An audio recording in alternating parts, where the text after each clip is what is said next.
Hey Tiffany, thanks for thanks for joining me, and thanks for being a part of Starting Trouble. Thank you Uh, for having me. and I've known you a little bit, as both of us are moms of kids who've had hip dysplasia. I'm glad your daughter has healed wonderfully. So is mine. Very grateful for that. So just to get us started a little bit. I'm going to ask the first question that is meant to just, for you to tell us a little bit about yourself and about what you're doing right now, and, stuff like that. So tell us a little bit about yourself. Well, during the day, I am a space planner for the federal government in Washington, D.C. So I've got a nice long commute, about an hour and 20 minutes on the train, which actually is what allows me to run my business on the side as a fitness and nutrition coach. I've got one daughter, like you said, and then a son as well. So my daughter, go ahead. You have a long commute. And despite that, you are able to run yet another business, like as well as do a day job. How? What do you? Well, I mean, it's all over social media, so it's very easy. I Very see easy to run it over social media. I mean, everybody else on the train sleeps. I'm productive. Of course. Yeah. And we'll talk a little bit more about that. As mothers, we get like super efficient with how we do stuff. But so what is a space planner for the government? What does that mean? Well, I would normally say interior designer, but what I'm actually doing doesn't have much to do with what most people think an interior designer does with decorating. And my actual title is space planner because the majority of what I'm doing is redesigning our office spaces. So the private offices and the cubicles and things like that. So I'm not doing anything in the way of picking out fabrics and finishes and things like that. So it's a little bit more technical than really decorative. Yeah. Is it so? Is that? Do you have like an architectural degree? Is that I what? have a degree, a bachelor's degree in interior design. I see. Okay. Yeah. No, I had a lot of friends who did architecture and interior design. I know that it's all about the space and a lot of measuring. Yes. I do walk around with a tape measure most of the time. So. And you're in Washington, D.C. Is that where you're at? Yeah, so we live just outside of Washington, D.C., so really Northern Virginia. And actually, it's very different from D.C. You know, we are very far from the city life. We've got about 5 acres of land with a pond and a big field. So it's the complete opposite of life in the city, really. Yeah. Well, that's why you have a long commute. Yes. Yeah, I mean, I could drive into work and it might be a little bit shorter, but then I would have to fight to find parking. Yeah. I would waste all that gas. Right. Right now, I drive about 3 miles to get to the train station, and then I get to sit there. So yeah, I think more easier. riding the train in because you can get so much done, especially in this digital age. So a curiosity question: Did you ever get a chance to work on the White House? No. So my work is, I am actually just a space planner for the Bureau of Labor Statistics. So all of our work that we do is just for us. I don't do any work outside of the Bureau, unfortunately. Maybe someday, you never know, but I haven't gotten there yet. Well, you please be sure to remember us when you do. Of course. Big and famous. So I'm glad you talked to us about having a bachelor's degree in interior design. One of the questions, and you have 2 kids, not one. Could you tell us a little bit about how old your kids are and things? Sure. So my daughter, the one that I know you through, has hip dysplasia. She's 5 years old. And then our son, Maddie, he is going to be 3 in July. So he's about 2.5 right now. He's the crazy one. She is very low key. Right. And you got into sort of the health and wellness space after becoming a mom, was it? Or after? Yeah. So, I mean, I always thought that I was healthy. I think like a lot of us do. We think that we eat very healthy. We think that we exercise. And I don't think a lot of women realize how unhealthy we are. until we have kids, because all of a sudden you have to lose the weight that you just gained. Now with my daughter, it was very easy for me. I ate okay. Now looking back, I didn't eat very well. But at that time, I had my real estate license. I was also a dog walker for my sister-in-law because she had a dog walking business. And then I helped her run her self-serve dog wash. So I was on my feet all day, constantly moving. And Michaela was usually strapped to me as well. So I had an extra 10, 15 pounds to carry around. So losing weight was very easy then. But when I had my son, things just stopped. Okay. Went downhill. I couldn't, I thought I was eating healthy. And I would try to do things with my husband in the gym he had set up for us. You know, I'd use the elliptical, lift some weights here and there, but I just didn't know what I was doing. I had no direction. And that's when I discovered the at-home workouts through Beachbody. And that's what got me right then, because I could do it at home. The kids were always going to be around me no matter what. I didn't have to drive to a gym. I didn't have to pay for a gym membership. I didn't have to pay for a personal trainer. And because they're with me, it's not like at a gym where I drop them off at like the gym daycare. They got to be involved, which for me has become really the best part, because they're picking up on all of our healthy lifestyles and they love it. So they're growing up wanting to be active instead of sitting in front of the TV. Well, great. So it has worked out really well. I see. So the space planner bit, that happened somewhere along the way, or were you? No, actually, that was from the beginning. I always wanted to be an interior designer. So I got my bachelor's degree from Marymount University, that's in Arlington, just outside of DC. And I actually started in residential design. And I went through for about 7 years or so as a residential designer. And I just kind of, to be truthful, I kind of got tired of it. I mean, it's hard work to work with people on their own homes. People get very emotional and attached, which they should be. It's their own home. But it's very, very hard to deal with that day in and day out. And I realized I didn't have a passion for that anymore. So I wanted to broaden my horizons. So I went in looking for a commercial interior design job and stumbled upon some government work. So I was actually on the opposite side of where I am now. Now I work for the federal government. But in my previous job for about 3.5 years, I was more of what most people would think as a contractor. We fulfilled the contracts that the government put out for space planning and interior design services and furniture procurement. So that's what got me into government design. And I realized I actually kind of like, I don't want to say it's monotonous, but it is the government, and the government buildings are not flashy and on trend. They are more black and gray, and yeah. So it kind of got my foot in the door, and I realized that I really like the structure, and it gives me a bit more of like a business side of things. So that's where I keep going, and I really like the people as well. Yeah. So. And you've been doing that for, you said, I forget, sorry. How long have you been? Well, my job I have now, I've only been there for a couple of months, but on the government side of things, it's almost 4 years now. Right. But you know these people also through being a contractor and things like that. So sort of, you touched on this a little bit, but like more deliberately.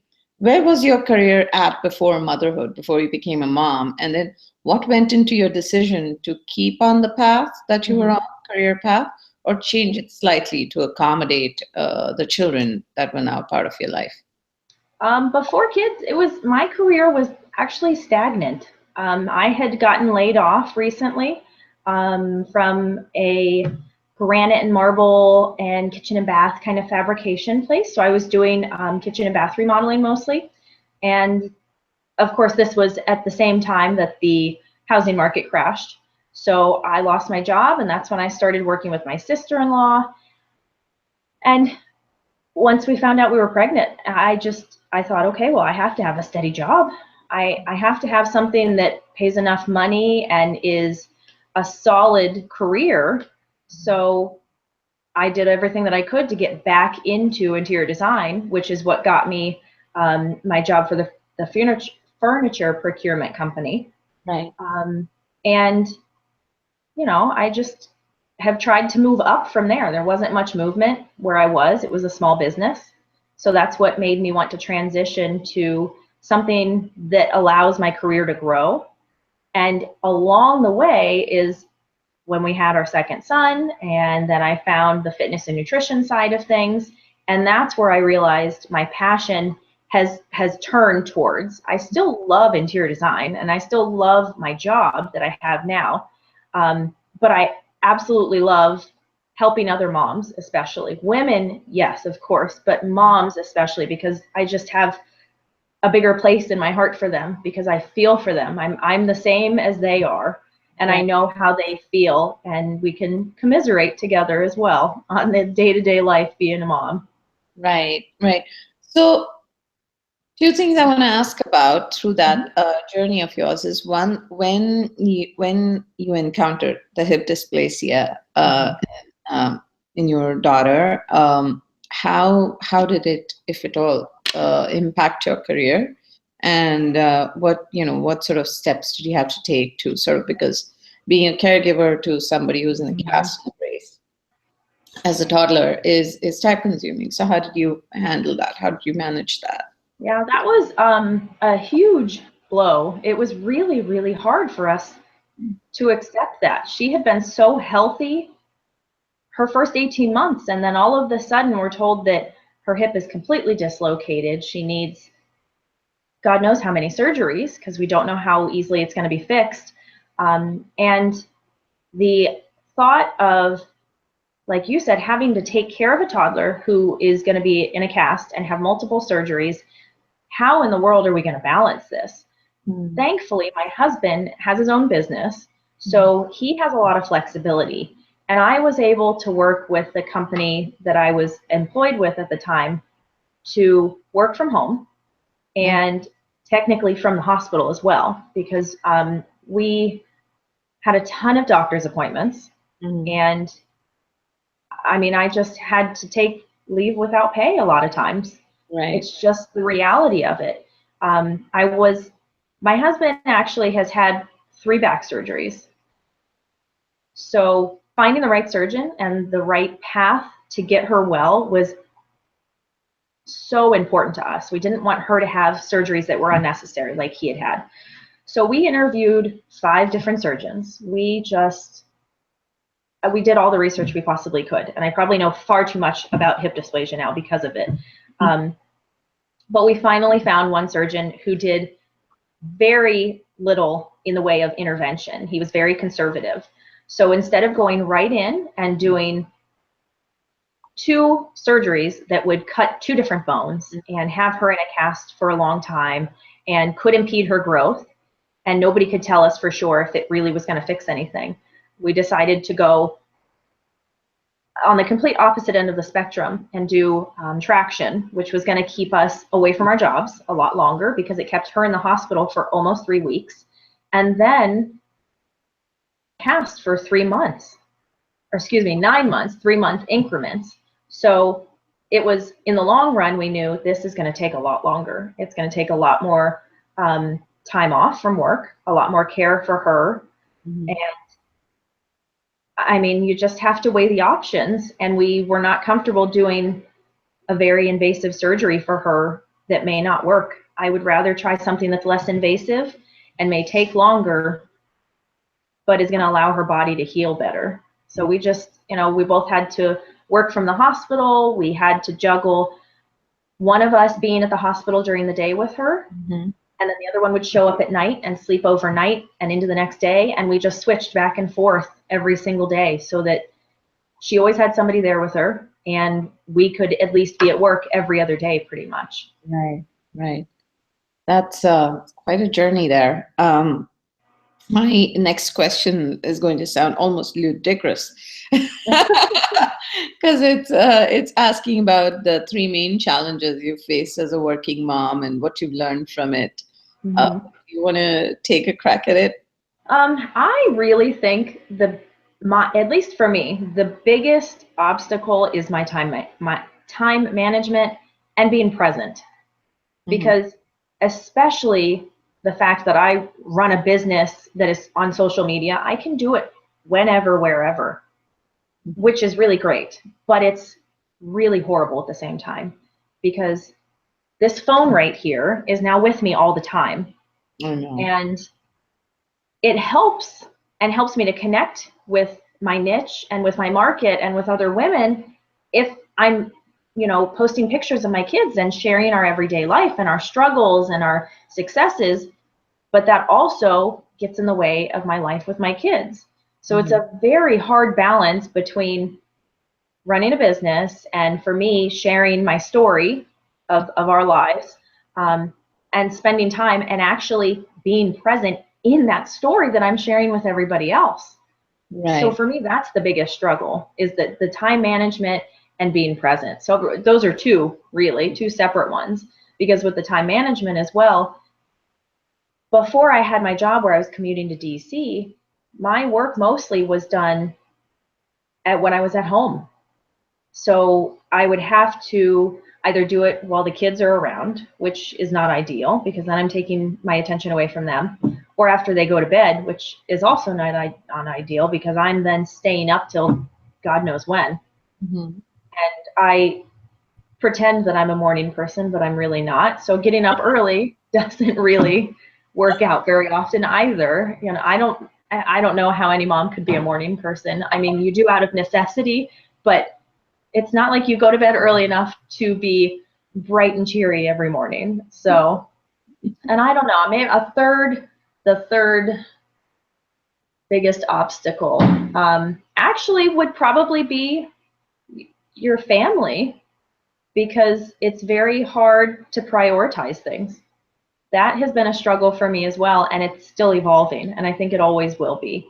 To decide, is it more important to, now we're not at this stage yet, but to miss, a sports game because I need to go to an event, or I need to sit at home and do work and fix my website or write a blog or something like that, or is it more important to do that really late at night and sacrifice sleep and sometimes your sanity because you haven't gotten any sleep, to go to the game for your kids instead.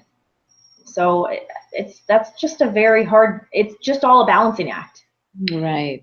Right. And with in every two, aspect. then it's multiplied, isn't it? But Correct. you want to do two different things. It's not like Yeah.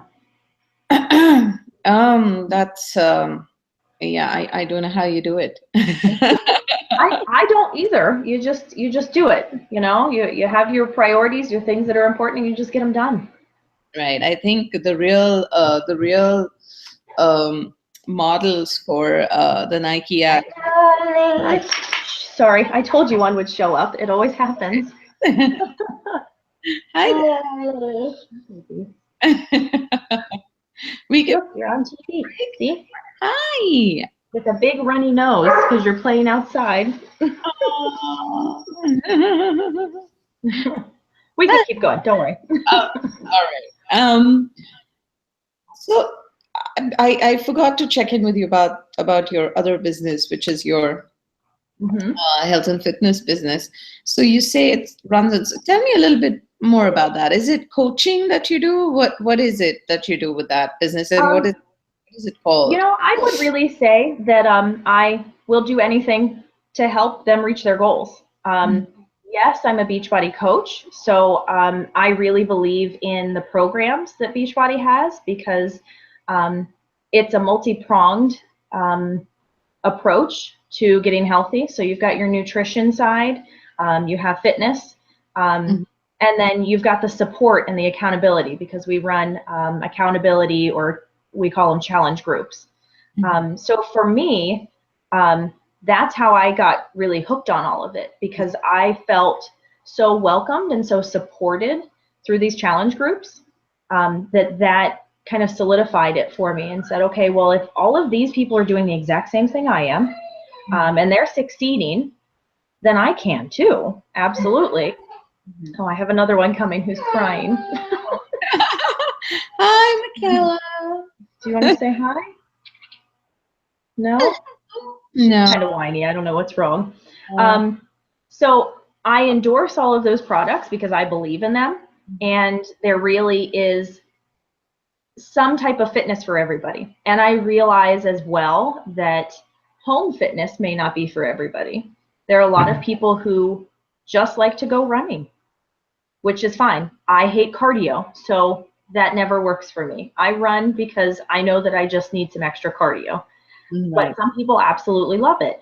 Whereas there are others who love the gym. They love the fitness classes and they love to lift weights and they just like that atmosphere. So I really just endorse any kind of fitness for anybody, whatever works for you. So if I can offer value to your life, to your lifestyle, and help you reach your goals, that's what's most important to me.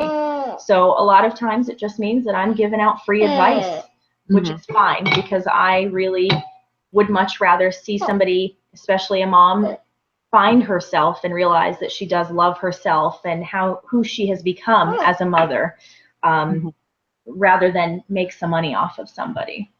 Makes sense.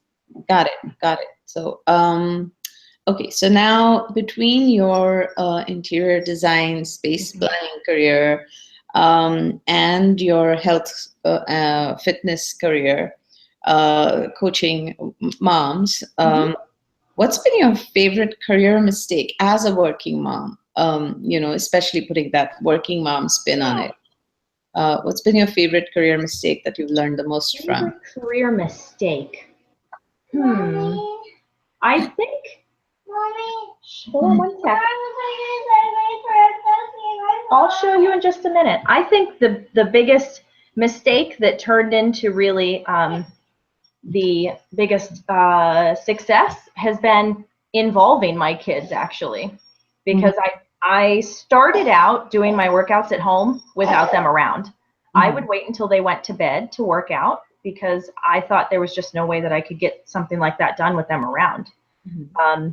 And it just got harder and harder for me to stay up late and work out and not be dead tired the next day. So I just started doing exercises with them and sharing that on social media. And that is one of the things that kind of sparked it all for me, realizing that I could do this with my kids around, and that there's a lot of other people who think exactly the same way as I do, that it just can't get done with kids, so they just don't do it. I think a lot of us assume we're not going to be able to, get any kind of exercise in because the kids are around. And you have to find time where they're not around. Well, guess what? If you're a stay-at-home mom, they're always around. I mean, and even if you're a working mom, they're around even more, because when you're at work, and then you get home from work, they just want all of your time. And it ends up being the best way to spend time with them, and because they're exercising and getting out all of their energy too. So it works out really well. Yeah, I've been playing around with the idea of doing yoga with my daughter, because she goes to school and learns all these yoga poses, but they're just standing around being so I was wondering if I should start doing that with her. She would probably love it. Yoga is your favorite, isn't it? She loves doing yoga with me, although they do love anything that makes them jump around as well. So that's exactly why I worried, because yoga is all about calm and whatever, and here they're going nuts. No, yeah, it's what's funny too is if they see you doing it, they're going to want to do it, and they will mirror your behavior. So if you're quiet, and I mean, yoga usually is pretty quiet and calm. So if you're that way, a lot of times they pick up and they do the exact same thing. So she probably love it. I'm gonna give it a try. The next two questions are more about, since we are about trying to identify the issues we face as working women, and which is the first step to solving the problem. the next questions are really around that, as it caters to working moms. Um, there is this perception out there somehow that Okay, thank you. Go ahead. becomes less effective or productive after becoming a mother. Do you have any, like, have you ever encountered that? Do you have any thoughts about it? I would say that you're more efficient when you're a mom because you learn that you have very little time to get things done, and you have to be extremely efficient with your time. You have to get things done as quickly as possible in the shortest time possible, just so that you can get more stuff done. You know, it's a constant battle of how many dishes can I do before the baby wakes up, kind of thing. You know, when you're a first time mom and they say sleep when the baby sleeps, well, no, that's the only time you can get any chores done. How many loads of laundry can I fold before the baby wakes up or needs to be fed again? So I think being a mom actually, it makes you more efficient, and it makes you appreciate things more too, especially when you get a little time away. I think most of us start to realize that, especially when you work out of the home, that it might be really great, but it makes you appreciate your time at home with your kids even more. Right, it does. So in terms of, and which is which is the hypothesis anyway that I'm trying to like get other perspectives on, because that's what I feel about working mothers. But so how can, see, here's another challenge that we've been trying to sort of wrap our minds around. It's we talk about being more supportive of working mothers in the place, and large organizations should be doing more, in terms of family leave of absence, and having the right sort of support system in the workplace, such as mothers' rooms for pumping, whatnot. But when you talk about small business, if you hire a woman who then goes on to become a new mother, and you would like to be supportive of her motherhood, it's quite detrimental to your business to have someone go on extended leave, you know. And smaller businesses often don't have the reserves necessary to in any way monetarily support mothers who have to, take some time off to be with their kids.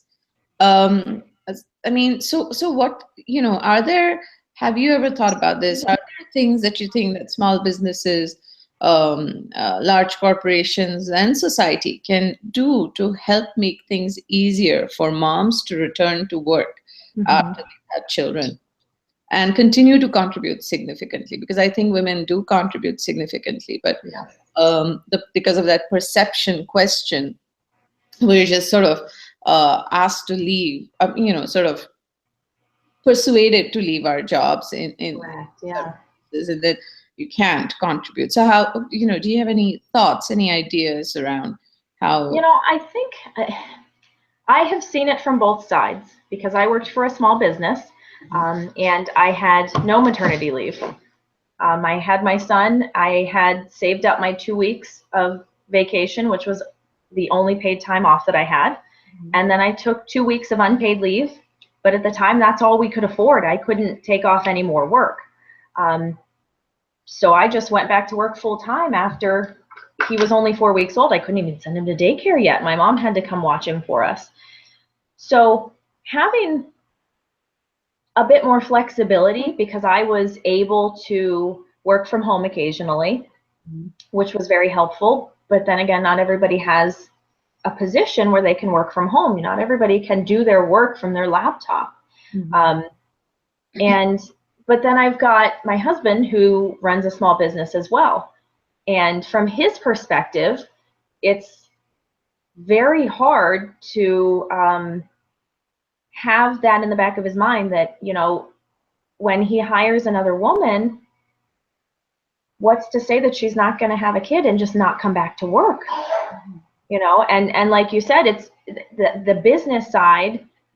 They have, no recourse that, and nobody's going to stop you from staying at home with your kid. Of course not. That's fine. That's your decision. But then, you then have to find a new employee and retrain that person, and you're 10 steps behind where you just were.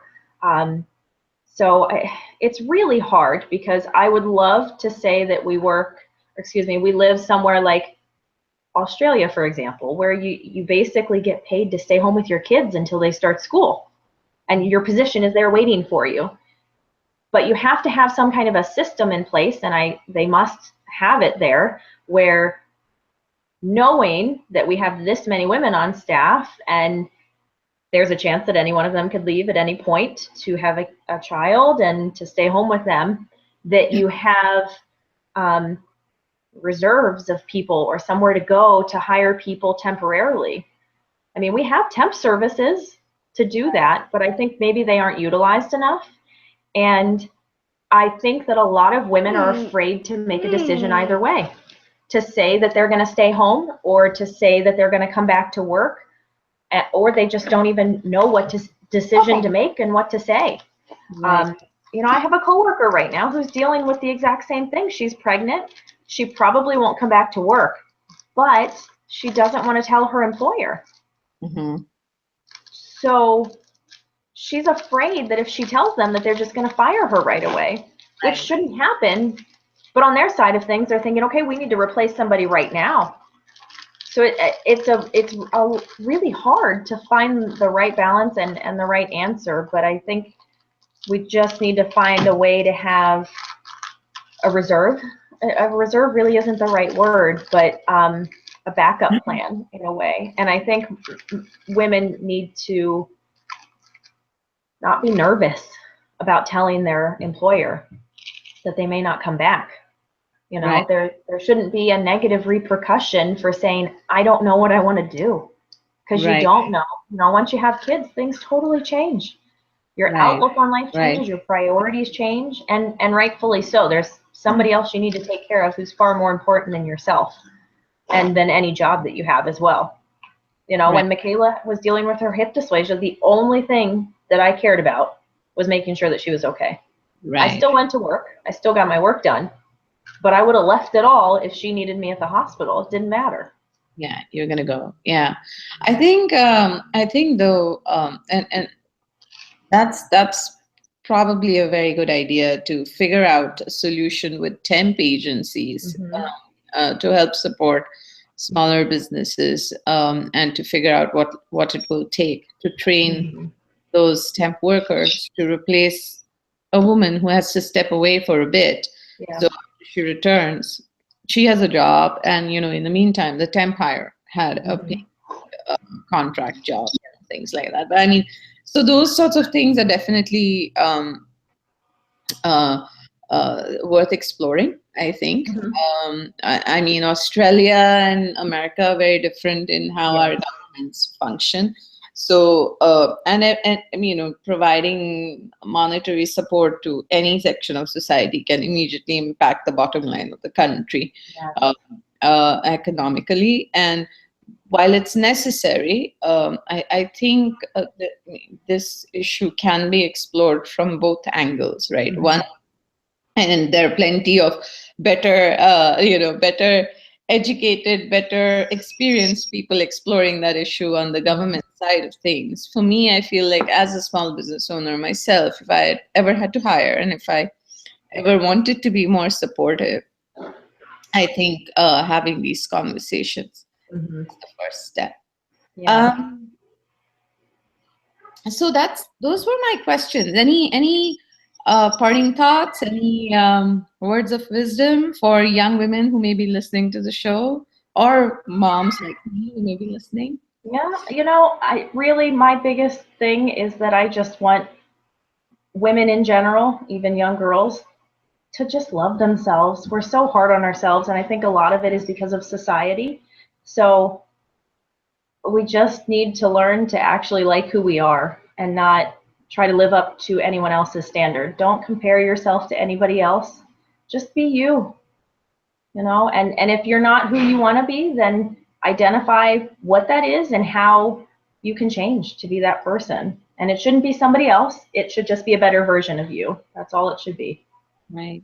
Well, thanks for that, Tiffany. I think what you're doing is really fantastic, and I'm very, very glad to know you. I hope to have you continue to participate in Starting Trouble, and thanks for being part of this. Thank you very much for having me.